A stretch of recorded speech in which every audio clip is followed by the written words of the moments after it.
Como é possível mudar de vida sem recorrer ao suicídio? E se pudéssemos salvar vidas e o mundo melhorasse para todos nós? Juntos nós podemos. Invista neste canal. Invista em um mundo melhor.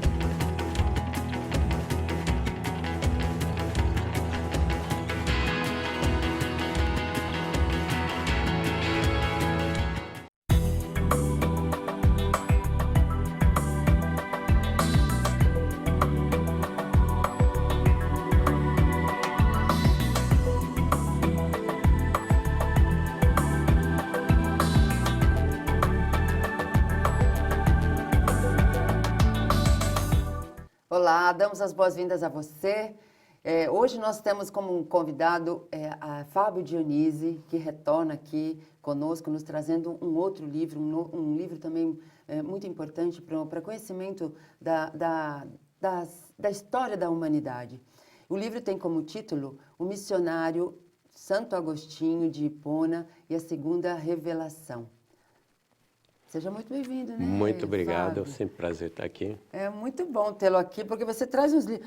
Só que o duro que você é de ler, né, Fábio? Olha o tamanho do livro, você judia de nós.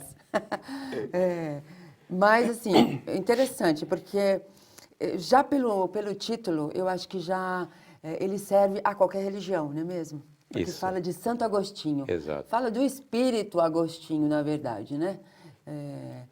Tem uns aspectos ligados ao espiritismo que são ganchos que Sim, eu faço. sim. Mas toda a parte da filosofia, toda a parte da biografia, da teologia, isso é para qualquer cristão. Para quem quiser saber a história da humanidade, a história dos personagens Isso.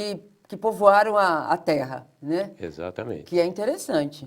Exatamente. E até mesmo para se perceber que o espírito que atua no catolicismo atua no espiritismo e vice-versa, né? Exato. Porque são espíritos do bem que estão empenhados em ajudar a humanidade, né? Tanto que ele volta e pertence à equipe do Espírito de Verdade. E só Kardec registrou 36 mensagens de Santo Agostinho. Só Kardec. Pois é. Então, uma delas é em parceria com outros, porque é o Prolegomenos, né, que é do Livro dos Espíritos. Mas tem 35 que é só dele. E o Erasto, né, que é o discípulo de Paulo, falou que ele foi um grande divulgador do espiritismo naquela época. E fez parte muito ativa da implantação do espiritismo. Pois é, e ele está como Santo Agostinho, ele não está como Espírito Agostinho, Não, né? Santo Agostinho. Santo Agostinho. Então, eu acho que isso é a demonstração de que não podemos mais ter preconceito, né? Com títulos, né? Ou, e assim, importar-se com título, santo, ou espírito, ou benfeitor, ou mentor. O que importa é a ação daquela Exatamente. criatura, daquele ser, né? Exato. E Kardec disse, eu mantive santo, né?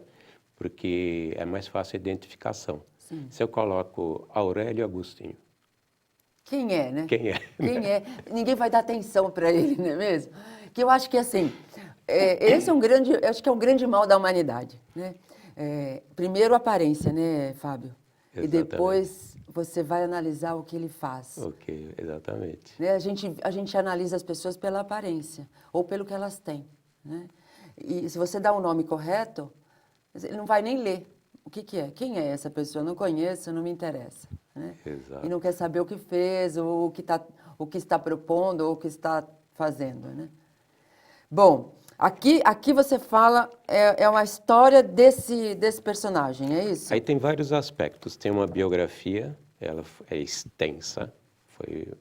Eu diria que eu trabalhei muito para ter uma biografia muito completa, né?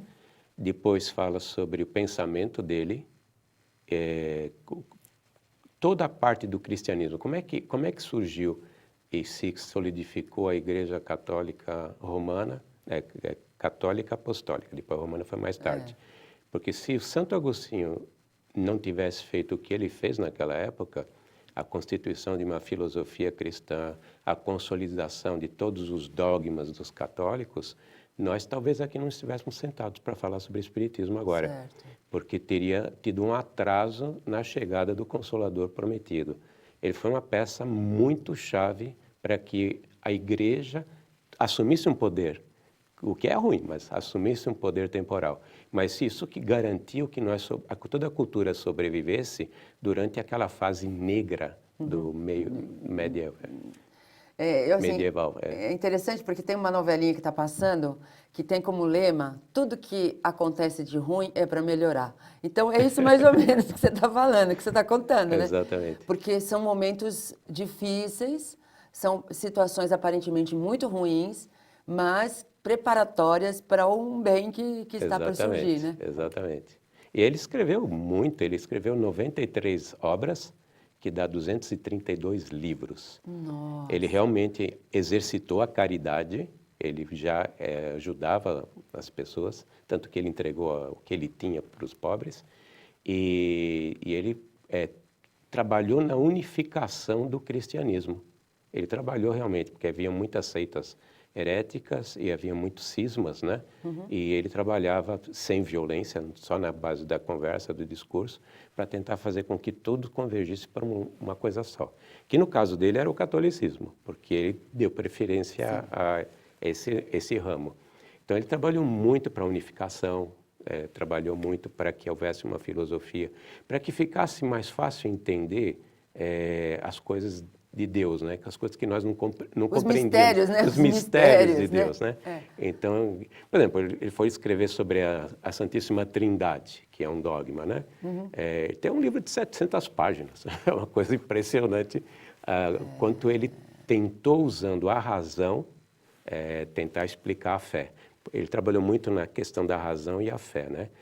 Entender para crer, crer para compreender. Ele falava isso. Porque senão você não consegue ter fé. Exatamente. Porque essa fé cega, ela aparentemente parece ela pode se transformar num fanatismo ou num descrédito total, né?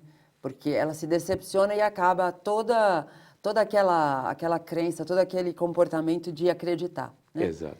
Agora, quando é raciocinada, você compreende por que está acontecendo as coisas, tanto de ruins, né, aparentemente ruins, quanto as boas, né? Isso. Então é isso, mas nós vamos falar isso daqui a pouco. Nós vamos para um breve intervalo e já voltamos. Até já.